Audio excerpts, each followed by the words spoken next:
할렐루야, 아멘. 할렐루야. 아멘. 오늘 시간도 하나님의 크신 은혜와 사랑이 여러분과 여러분 가정에 있어지기를 예수님의 이름으로 축원합니다. 아멘. 옆에 분과 인사를 나누겠습니다. 하나님이 당신의 이름을 알고 계십니다. 하나님이 당신의 이름을 알고 계십니다. 아멘. 아멘. 여러분 아멘 주실까요? 아멘. 하나님께서 여러분의 이름을 알고 계십니다. 아멘. 그것도 정확히 알고 있습니다. 어떤 사람이 이름을 개명을 합니다. 이름을 이 사람이 얼마나 비빔밥을 좋아했는지 이름을 비빔이라고 개명을 했더군요. 혹시 우리 성도들 가운데 개명하신 분 계실지 모르겠는데 우리가 개명해도 우리 주님은 우리 이름 다 알고 계십니다. 여러분 아멘이실까요? 아멘. 오늘 이 시간에는 우리가 꿈꾸는 왕의 시작, 도대체 이게 무슨 말일까? 본문을 이제 우리가 읽어보면서 말씀을 드리면서 이 말씀의 이 제목의 의미를 우리가 하나씩 살펴보고 합니다. 여러분 꿈꾸는 사람 하면 생각나는 사람이 누가 있습니까? 꿈꾸는 사람? 요셉. 네, 요셉 기억이 납니다. 또 있을까요? 꿈꾸는 사람. 성경에서 보면 꿈으로 얘기하면 요셉 외에는 별로 없는 것 같아요. 그러나 단순히 이 육신적인 잠을 취했을 때 그런 받는 그 꿈으로 한정짓지 않고 하나님께서 주신 꿈을 꾸는 사람, 그 사람을 찾아보려고 합니다.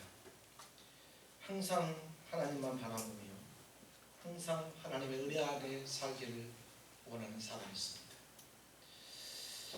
그는 항상 주님만을 바라보며 항상 주님만을 소망했던 사람 바로 다윗입니다.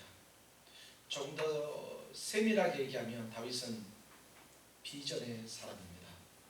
여기서 말하는 꿈이 잠을 잤을 때 그 꾸는 꿈이 아니라 앞으로 미래를 향한 꿈을 꾸는 사람이라 한다면 바로 이 사람 다윗은 바로 그 비전의 사람입니다. 다윗은 꿈을 통해서 계시를 받는 것이 아니라 오직 하나님만을 바라는 사람입니다.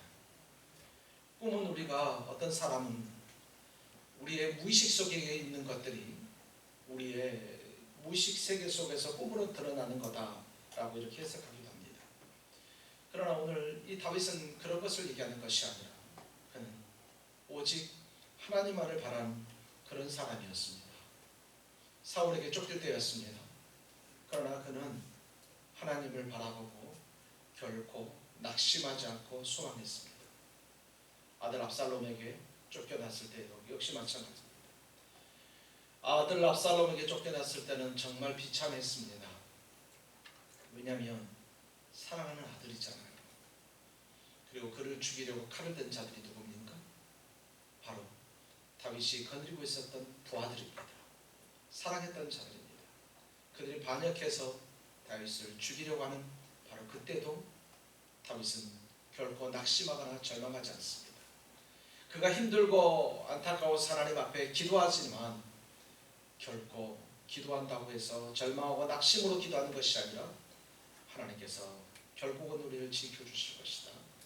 결국은 그를 회복시켜 주실 것이다. 결국 다시 하나님의 전의로 불러서 예배할 수 있도록 도와주실 것이다 라고 하는 바로 하나님의 은혜만을 사모하는 바로 그런 사람 다윗입니다. 사랑하는 성도 여러분, 오늘 저와 여러분들이 이 다윗과 같은 사람들이 되기를 소망합니다. 아멘. 어떤 상황이 온다 할지라도 내가 원하지 않는 상황이 온다 할지라도 끝까지 포기하지 않고 하나님께서 나를 도와주심을 믿고 하나님만을 바라보는 우리 사랑하는 믿음의 성도들이 다 되어주시기를 예수님의 이름으로 축원합니다. 오늘 이 꿈꾸는 왕 다윗의 시작을 살펴보기로 합니다. 정확히 얘기하면 오늘 이 시간에 살펴보는 것은 다윗을 살펴보는 것이 아니고요. 다윗은 잠시 등장할 뿐이고 다윗이 왕이 되는 그 과정을 통해서 네가 하나님의 왕으로 세워지게 되는데 오늘은 그 과정들을 잠시 한번 살펴보려고 합니다. 여러분 우리 6절과 7절을 다 같이 한번 읽어볼까요? 다 같이 한번 읽어봅니다. 시작. 그들이 오매 사무엘이 엘리압을 보고 마음에 이르기를 여호와의 기름 부으심 받으신 자가 과연 주님 앞에 있도다 하였더니 여호와께서 사무엘에게 이르시되 그의 용모와 키를 보지 말라. 내가 이미 그를 버렸노라. 내가 보는 것은 사람과 같지 아니하니 사람은 외모를 보거니와 나 여호와는 중심을 보느니라 하시더라. 아멘. 여러분 아멘. 오늘 이 사무엘이 이새의 아들들이 이렇게 들어옵니다. 그런데 이 아들 이 엘리압을 보니까 이 사람인 것 같구나 해가지고 자기가 가지고 온 기름나무 뿔 있지 않습니까? 뿔을 가지고 가서 엘리압에게 부으려고 합니다. 왜냐하면 엘리압을 보니까 너무 잘생겼고요. 적어도 이 정도는 돼야 될 것 같아요. 적어도 이 정도는 돼야 이스라엘의 왕이 될 것 같습니다. 그런 이 사무엘에게 하나님께서 즉시 네 눈에 보이는 것을 보지 말라 그렇게 명령하는 것입니다. 네가 눈으로 보는 것을 보지 말라 그렇게 명령합니다. 왜냐하면 하나님께서는 사람은 외모를 보지만 하나님께서는 외모를 보지 않고 중심을 보신다 그렇게 말씀하고 있습니다. 따라서 해볼까요? 사람은 외모를 보지만 하나님은 중심을 보신다. 한 번만 더 따라서 해볼까요? 하나님은 나의 중심을 보신다. 여러분 우리의 중심을 보시는 하나님이 이미 여러분의 중심을 다 알고 계십니다. 이미 우리의 마음을 하나님께서 다 알고 계십니다. 이 시간 이곳에서 예배하는 저와 여러분들이 하나님은 절대 외모를 보지 않고 중심을 보신다고 고백하는 저와 여러분들의 중심을 우리 주님은 이미 보고 계시고 알고 계시다는 것입니다. 여러분들이 어떤 마음을 품고 있는지 하나님을 향해서 어떻게 헌신하고 충성하고 어떤 믿음을 가지고 계시는지 오늘 이 말씀을 시작하시면서 오늘 저와 여러분에게 분명하게 말씀해 주십니다. 나는 너희들의 중심을 알고 있다. 오늘 이 사무엘의 오늘 이 사건의 키포인트가 되는 말이 바로 이 말입니다. 하나님께서 우리의 중심을 알고 계신다. 사무엘상에는 많은 선택의 문제들이 드러나 있습니다. 이 사무엘상에는 우리가 잘 아는 것처럼 여러분 4장에는 엘리 제사장의 자녀들이 하나님 앞에 신실함을 생각하지 않고 블레셋과의 전투에서 그들은 하나님의 신실함을 선택하지 않고 언약궤만을 가지고 나아갔습니다. 그들은 언약궤를 가지고 가면 전쟁에서 승리할 것이라는 확신을 가지고 있었습니다. 어쩜 그것이 그들의 믿음일지도 모릅니다. 그러나 그들은 하나님의 신실함, 하나님 앞에서 자신들의 신실함을 선택하지 않고 다만 도구로서의 언약궤만 선택했을 때 그들은 결국 어떻게 되었습니까? 패망하게 되고 그들은 죽게 되고 언약궤는 뺏기고 말게 되었습니다. 8장은 어쩌습니까? 이스라엘 백성들이 말이죠. 자기들 마음대로 왕을 선택합니다. 왕을 달라는 거예요. 우리도 왕을 달라는 거예요. 우리도 왕을 세울 수 있게 달라는 거예요. 그들이 그렇게 왕을 세웠습니다. 여러분 그 후에 어떻게 되었나요? 그들이 세운 사울 왕을 통해서 이스라엘이 어떻게 됐나요? 그들에게는 큰 재앙 덩어리가 되고 말았습니다. 이 장면에 등장한 사람이 바로 경건한 사람 사무엘이었습니다. 하나님께서 정말 원하는 사람, 경건한 사람 사무엘이 등장하게 됩니다. 하나님의 사람 이 사무엘이 등장함으로 하나님께서 세우고 하셨던 가나안 땅에 이스라엘 백성들을 보내셨고 그 가나안 땅에 이스라엘 백성들을 보내신 후에 그들을 통해서 이루고자 하셨던 하나님의 약속의 땅, 약속의 왕국을 세워야 되는데 사울 왕을 통해서 이것이 무산될 위기가 되었고 하나님께서는 바로 그것을 모면하기 위해서 경건한 사람 사무엘을 보내시게 되어집니다. 여러분 멋있는 사람, 능력 있는 사람 왕으로 세면 가능할 것 같지 않습니까? 능력 있는 사람 대통령을 세우면 될 것 같지 않습니까? 미국의 사람들이 지금 대통령 선거 때문에 과열되어 있는 양상이 있습니다. 그들이 생각합니다. 어떤 대통령을 세워야 안전할 것인가? 그러나 나라와 민족을 지키시는 것은 사람이 아닙니다. 저와 여러분의 가족을 지키시는 것은 저와 여러분이 아닙니다. 나라와 우리의 민족 또 세계 열방을 지키시는 것은 하나님의 손에 있음을 여러분 반드시 믿으시기를 소망합니다. 하나님만을 바라보고 하나님만을 의지할 때 하나님께서 그 나라와 민족을 지켜주심을 반드시 믿는 사랑하는 성도들이 다 되어주시기를 소망합니다. 어떤 사람은 자금의 한국의 이 상황을 보면서 도대체 왜 이러는가 낙심하고 절망하는 사람도 있고 통분하는 사람도 없지 않았습니다. 여러분 그러나 너무 걱정하지 마십시오. 이 나라의 민족 살아계신 하나님께서 지키고 계십니다. 하나님께서 이 나라의 민족을 지키고 계심을 반드시 확신하시길 소망합니다. 국군의 날을 보였던 그 무기들이 이 나라의 민족을 지키는 것이 아니에요. 늠름한 장병들이 이 나라의 민족을 지키는 것이 아니에요. 하나님이 그들의 손을 통하지만 실질적으로 지키시는 것은 여호와 하나님이시라는 걸 여러분 반드시 믿으시기를 소망합니다. 하나님께서는 이스라엘이라는 나라를 어떻게 해서든 하나님께서 원하시는 나라로 만들고자 하셨습니다. 그래서 경건한 사람 이 사무엘을 통해서 이새의 집에 가서 그의 아들 중에 한 사람에게 기름을 부으라는 것입니다. 어떤 거죠? 이미 왕이 있는데도 불구하고 다른 사람에게 기름을 붓는다는 것은 어쩜 사울에게는 이적 행위입니다. 결코 있을 수 없는 행위입니다. 그러나 그럼에도 불구하고 하나님께서는 그 나라, 하나님께서 세우실 그 나라를 위해서 이제 준비하시는 과정이 되어집니다.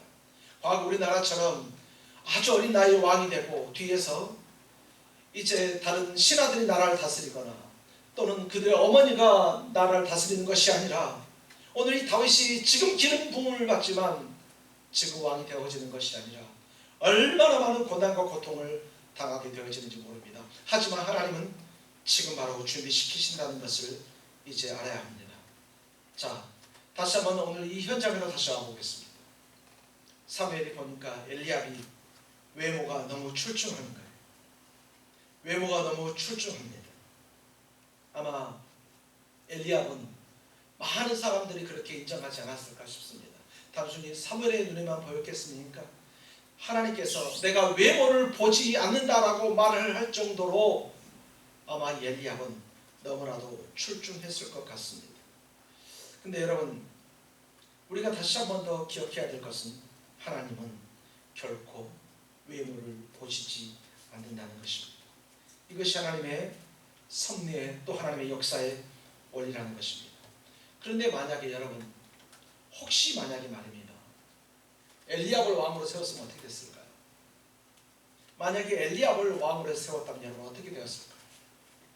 사무엘상 9장 2절의 말씀을 여러분에게 제가 읽어드리겠습니다. 그의 이름은 사울이요 준수한 소년이라 이스라엘 자손 중에 그보다 더 준수한 자는 없고 키는 모든 백성보다 어깨 위는 더하다.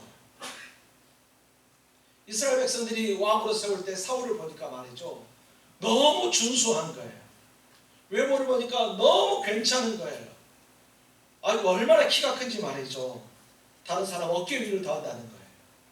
얼마나 키가 큰지 말이죠. 그러니까 많은 사람들이 보면서 얼마나 그를 사모했겠습니까? 딱 봐도 지도자감이다 이렇게 생각되지 않았겠습니까? 그러나 여기서 사무엘은 엘리압을 바라보고 바로 그를 향해서 달려갈 때 그가 기름 부음 받을 자라고 생각했지만 하나님은 그렇게 생각하지 않습니다. 그리고 하나님은 어쩜 더 강력한 얘기로 사울보다 어쩜 더 강력한 얘기로 하나님께서는 이렇게 얘기합니다. 내가 그를 버려놓으라. 사람들은 말이죠 하나님이 버린 사람에게 관심을 갖출 수도 있어요. 하나님은 말이죠 하나님의 마음이 없는 사람이 하나님의 뜻인 줄 알고 착각할 수도 있어요. 사람들은 말이죠 하나님께서 원하시는 그런 삶의 방향을 살지 않으면서도 마치 그것이 너무나도 아름답기 때문에 너무나도 좋기 때문에 그것이 하나님의 뜻인 줄 알 수도 있어요. 여러분에게 재차 말씀드렸지만 지금 내가 가지고 있는 이 고통함이 내가 지금 가지고 있는 평안함이 어쩜 사람들의 눈에 보기에는 마치 엘리야처럼 이 사울처럼 눈에 보기에는 좋을 수 있지만 어쩜 그것이 우리에게 시험이 될 수 있다는 사실.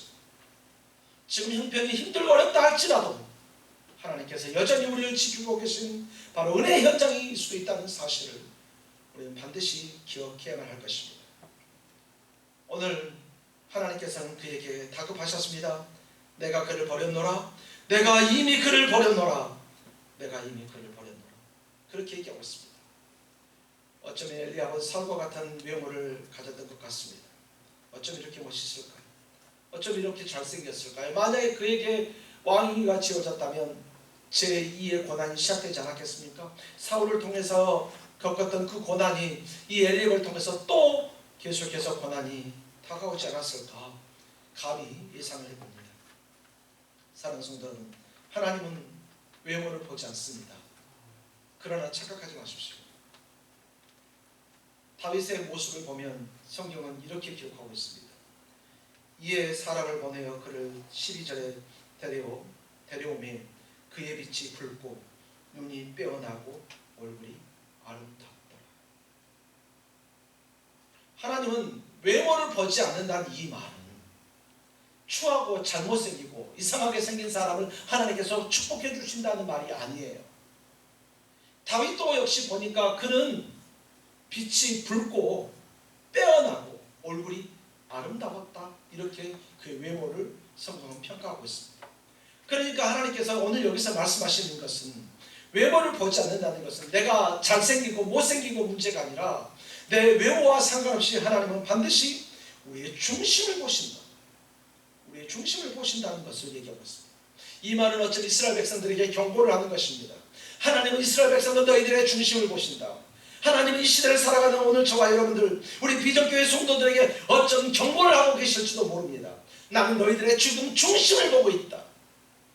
너희들이 살아가고 있는 이 외모를 보는 것이 아니라 외형을 보는 것이 아니라 나는 너희들의 지금 중심을 보고 있다.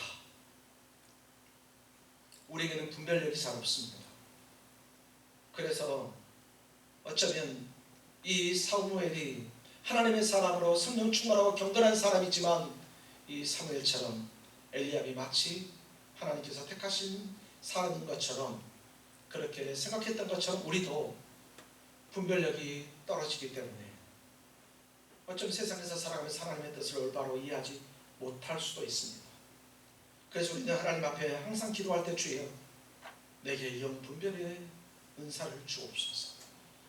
내가 세상을 보고 하나님의 뜻이 무엇인지 알 수 있는 그런 은사를 내게 허락하여 주시옵소서. 우리 그렇게 하나님 앞에 기도할 수 있는 저와 여러분이 되어야 될 줄 믿습니다. 그러자 이게 무슨 일이지? 이새가 당황했습니다. 그래서 다음 아비나답을 데려옵니다. 아비나답을 데려오자 역시 그도 하나님께서 택하지 않았다 얘기합니다. 삼마를 데려옵니다. 역시 그도 하나님께서는 택하지 아니하였다라고 계속해서 얘기합니다. 10절 하반절에 보니까 이렇게 얘기합니다. 여호와께서 이들을 택하지 아니하셨느니라. 8명의 이 자녀들이 있지만 그들의 준수한 외모를 가졌든지 그렇지 아니하든지 간에 그들에게 있지만 하나님은 그들을 택하지 아니하였다라고 이렇게 얘기하고 있습니다. 자, 도대체 이거 어떻게 해야 되는 것일까요? 오늘 저와 여러분 읽지는 16장 1절에 보면 하반절에 너는 베들레헴 사람 이새에게로 보내리니 너는 내가 그의 아들 중에서 한 왕을 보았느니라.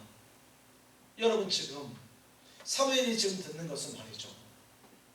분명히 하나님께서 한 왕을 이 이새의 집안에서 보았다고 하는데 자녀들이 다 왔는데 말이죠. 없는 거예요. 다 왔는데 없어요. 그래서 사무엘이 다시 묻습니다. 이게 아들 다냐? 이렇게 물어봅니다. 그렇자 아니다라는 것입니다. 그러면 그 애는 어디냐? 막내가 있는데 저기서 양을 치고 있습니다. 그렇게 얘기를 하고 있습니다. 이 막내가 거기 오지 않을 정도니까 그 선지자가 왔음에도 오지 않을 정도니까 그렇게 중요하게 여김을 받지 않았던 것 같습니다. 사람들에게는 중요하게 여김을 받지 않았지만 그는 하나님에게 중요하게 여김을 받은 그런 사람이었습니다. 여러분 다른 사람들이 여러분을 어떻게 대하든지 간에 그것 때문에 상처받고 낙심하지 마십시오. 여러분의 상황이 어떠하든지 절대 낙심하거나 실망하지 마십시오. 내가 재물이 있고 없고 건강이 있고 없고 외모가 어떠하든지 간에 다른 사람의 시선이 아니라 오늘 여기 있는 저와 여러분들은 하나님의 시선에 드는 저와 여러분들이 되기를 예수님의 이름으로 축원합니다. 하나님은 절대 우리의 관습에 얽매이는 사람이 아닙니다. 얽매이는 분이 아닙니다. 하나님은 절대 사람의 생각에 얽매이는 분이 아니라는 것입니다. 우리는 자꾸 사람의 생각대로 얘기합니다. 자꾸 사람의 것으로만 생각합니다. 이래야 되고 저래야 된다고 자꾸 사람의 원리를 얘기합니다. 하나님은 그런 분이 아니라는 거예요. 하나님은 사람의 원리에 얽매이는 것이 아니라 오직 하나님은 하나님의 방법대로 하나님의 뜻대로 하시는 분인 것을 여러분 반드시 믿으시기를 소망합니다. 오늘 살아계신 하나님께서 계시해 주신 가장 놀라운 사건 중에 하나가 바로 이 사람 다윗을 선택한 사건입니다. 마침내 사무엘은 뿔을 채운 기름을 가지고 쓸 수가 있게 되었습니다. 사무엘은 그 기름 뿔을 가지고 형제 중에서 가장 보잘것없는 그 다윗에게 가서 기름을 붓습니다. 그러자 그 기름 뿔병으로 가서 붓자 여호와께서 그에게 함께하여 주신 모습이 나타납니다. 13절 우리 같이 한번 읽어볼까요? 13절 같이 한번 읽어봅니다. 시작. 사무엘이 기름 뿔병을 가져다가 그의 형제 중에서 그에게 부었더니 그 이후 다윗이 여호와의 영에게 크게 감동되니라. 사무엘이 떠나서 라마로 간지라. 아멘. 이전 성경은 여호와의 신이 크게 감동하니라 이렇게 말하고 있습니다. 여호와의 신이 그와 함께하였다. 성령께서 그와 함께하였다. 이렇게 말을 하고 있습니다. 드디어 다윗은 그 왕위를 감당할 수 있는 그 기름 부음을 받게 되었습니다. 자 여러분, 그런데 하나님께서는 단순히 기름만 부은 것이 아니라 여기 말씀하신 대로 여호와의 영이 크게 감동되니라 이렇게 얘기하고 있습니다. 하나님께서는 직분을 맡기실 때요, 직분만 맡기는 것이 아니라 그 일을 감당할 수 있을 만한 능력도 주시는 분이십니다. 그러므로 여러분이 가지고 있는 그 직분이 감당할 수 있도록 하나님 내게 능력을 주시옵소서. 우리 기도하면서 하나님 앞에 더욱더 그 직분에 충성하는 사랑하는 성도들이 다 되어지기를 소망합니다. 사랑하는 성도 여러분, 하나님께서 다윗의 7 형들을 다 제쳐놓고 그 형들을 다 제쳐놓고 어린 다윗을 선택한 것은 인간적인 의지할 만한 요소가 전혀 보이지 않는 자를 통해서 일하시는 하나님의 모습을 보여주시는 거예요. 또다시 사람을 의지하는 이스라엘 백성이 되지 않게 하려고 하시는 거예요. 어린 다윗을 보면 아무런 것도 의지할 바가 없어요. 그냥 양이나 치고 있는 것이 다 할 수도 있어요. 하나님께서는 어쩜 이 기사를 통하여서 이 나라 이 민족이 끝났다 이제 이렇게 말하는 것이 아니라 그럼에도 불구하고 하나님께서 일하시면 나라와 민족이 온전히 설 수 있다. 이 사무엘성을 보는 이 타락한 많은 사람들이 봐야 될 것은 하나님께서는 강력한 자, 힘 있는 자, 능력 있는 자를 통해서 일을 하시는 것이 아니라 아무리 약한 자라 할지라도 하나님께서 들어서 사용하시면 하나님께서는 그가 온전하게 하나님의 나라를 이룰 수 있다는 것을 오늘 우리에게 보여주고 있는 것입니다. 신명기 12장 11절의 성경은 이렇게 말합니다. 너희 하나님 여호와께서 자기 이름을 두시려고 한 곳을 택하실 그곳으로 나의 명하는 것을 모두 가지고 갈지니 곧 너희의 번제와 너희 희생과 너희 11조와 너희 손의 거제와 너희가 여호와께 성원하는 모든 아름다운 소물을 가져가고 이렇게 얘기하고 있습니다. 뭐라고요? 내 이름을 두시려고 한 곳에서 저 제사를 드리게 하신다는 거예요. 하나님께서는 그곳에 제사를 드리게 하려고 하는 이유가 뭐냐면 그곳에 하나님의 이름을 두시려고 한다는 거예요. 왜 하나님께서 예루살렘에 성전을 재건하게 하셨는가? 성전을 세우게 하셨는가? 거기에 하나님께서 하나님의 이름을 두시려고 그러시는 거예요. 그저 거기가 명당 자리가 아니에요. 그곳이 하나님께서 이름을 두시려고 하는 전적인 하나님께서 택하신 장소인 것입니다. 하나님께서 오늘 저와 여러분들을 통해서 이 자리에 있게 하시는 것은 우리의 수고와 우리의 공로와 우리의 노력이 아니라 하나님께서 여러분을 통해서 일하시겠다고 말씀하시는 거예요. 세상의 부유한 자, 똑똑한 자, 권세 있는 자, 명예 있는 자들을 말하는 것이 아니라 비록 우리가 연약하고 나약하다 할지라도 하나님께서 내가 너희를 통해서 일하겠다, 내가 너희를 통해서 다윗을 통해 꾼 꿈을 다시 한번 꾸겠다 말씀하시는 것을 알고 여러분 주 앞에 온전히 나아가는 사랑하는 성도 여러분들이 되기를 예수님의 이름으로 축원합니다. 하나님께서는 아주 작은 사람이라 할지라도 하나님께서는 그를 통해서 일하신다는 것입니다. 그가 하나님 앞에 순종하고 하나님만 바라보고 하나님만 의지하며 나아갈 때 우리는 오늘 이 본문의 제목처럼 그는 꿈꾸는 왕이다, 미래를 꿈꿀 수 있는 비전의 왕이다라고 얘기하는 것처럼 오늘 저와 여러분들이 이 마지막 시대에 점점 더 교회 수가 줄어들고 점점 더 성도수들이 줄어가고 있는 이 시점에서 하나님께서는 또 다른 하나님의 거룩한 사람, 또 다른 하나님의 사람을 택해서 다음 세대를 일으키실 그 계획을 세우시는데 오늘 여기 있는 저와 여러분들이 바로 그 사람인 것을 반드시 믿으시기를 예수님의 이름으로 축원합니다. 성경은 처음부터 끝까지 하나님의 선택만을 고집합니다. 계속해서 하나님께서는 하나님의 선택만을 고집합니다. 선악과 먹지 말라니까 사람은 선악과를 먹습니다. 그것으로 해서 잘못된 선택을 하게 됩니다. 많은 사람들이 에덴 동산에서 쫓겨나서 많은 민족으로 퍼져나갑니다. 그리고 많은 사람들이 자기의 길로 갑니다. 그러나 노아는 하나님의 길로 갑니다. 그래서 하나님께서는 노아를 선택하십니다. 성경에 보면 하나님께서는 계속해서 하나님을 선택합니다. 아브라함도 하나님이 선택했습니다. 갈대아 우르 우상덩어리에 있는 바로 그곳, 우상을 만들어서 생계를 유지하고 있는 바로 그곳에서 아브라함을 택하신 것도 하나님이십니다. 저와 여러분들이 이 세상에 살아갈 때 어렸을 때 어쩌면 엄마 뱃속에서부터 예수를 믿는 사람도 있겠지만 저와 여러분을 선택한 것이 저와 여러분의 자유로 이루어진 것 같지만 하나님께서 여러분을 선택하셨다는 사실, 이 사실을 반드시 믿는 사랑하는 성도 여러분 다 되어지기를 예수님의 이름으로 축원합니다. 인간의 선택은 오류투성입니다. 인간의 선택은 다 가짜입니다. 많은 왕들이 말했죠. 선택한다고 한 것이 하나님이 아니라 힘없는 우상들을 선택하는 거예요. 이제 이스라엘의 남유다가 완전히 망하게 됐어요. 왕이 선택을 해야만 했으니까. 어떻게 선택할 것인가. 예레미야가 말한 대로 하나님 앞에서 용서해 주십시오. 잘못됐습니다. 우리가 잘못했습니다. 하나님, 그래서 순순히 우리가 바벨론의 포로로 가겠습니다. 이걸 선택할 것인가, 아니면 저 남방에 있는 애굽의 큰 군사력을 선택할 것인가. 사람들은, 그 왕들은 애굽의 큰 군사력을 선택하였습니다. 그럼 뭔가 좀 달라져야 되지 않습니까? 아니요. 하나님의 선택은 변함이 없었습니다. 하나님을 선택하지 않은 그들은 완전히 나라를 망하게 되어지고 바벨론으로 포로로 끌려갈 수밖에 없게 되어진 것입니다. 여러분, 우리는 모두 우리가 하는 모든 일은 어쩜 저주와 심판의 대상이 될 수밖에 없을 줄 압니다. 오직 딱 한 가지, 하나님의 선택은 예수 그리스도, 오직 예수 그리스도 그 이름뿐입니다. 바로 그 이름만이 우리를 새롭게 선택할 수 있게 만들어주는 것입니다.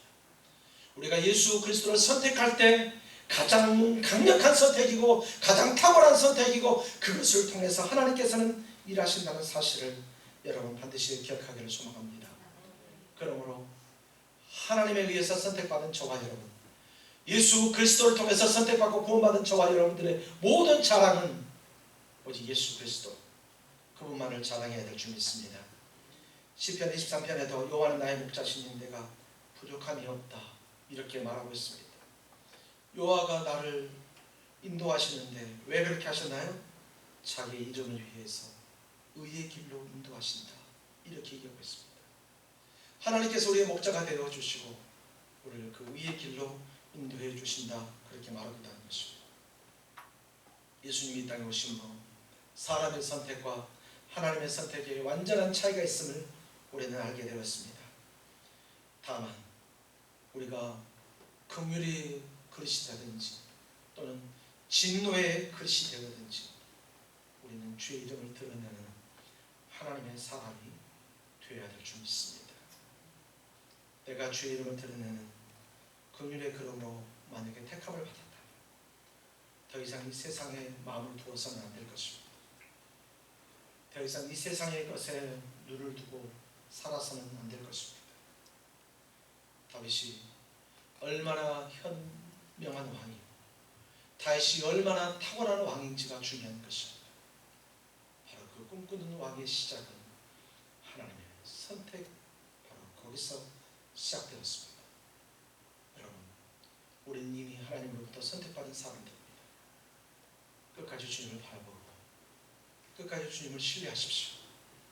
남의 상황을 보지 마시고 끝까지 주님을 신뢰하십시오. 대한민국 교회가 점점 더 쇠퇴해지고 있지만 그러나 분명히 하나님은 살아계십니다. 수많은 개척교회가 문을 닫고 또 문을 열지만 여러분, 분명한 것은 하나님은 분명히 살아계시다는 것입니다. 오늘 저와 여러분들이 고난을 겪고 어려움을 겪을 수 있습니다. 질병 때문에 여러 가지 환경 때문에 가족 때문에 아픔을 겪을 수 있습니다. 그러나 분명한 것은 하나님은 살아계십니다. 그 하나님이 여러분을 선택하셨습니다. 여러분 끝까지 주님을 바라보십시오. 끝까지 주님을 의지하고 나아가는 여러분들이 되기를 소망합니다. 어쩜 주님은 이 마지막 때에 제2의 다윗과 같은 사람을 찾고 계신지도 모릅니다. 대한민국을 세울 사람, 한국 교회를 세울 사람, 우리 비전교회를 세울 사람, 제1의 다윗으로 저와 여러분들을 부르셨을 것입니다. 우리 이거 신뢰하고 오직 살아계신 한 분만을 바라보고 한 분만을 의지하면서 세상 것 의지하지 않는 사랑하는 우리 믿음의 성도들 다 되어주시기를 예수님의 이름으로 축원합니다.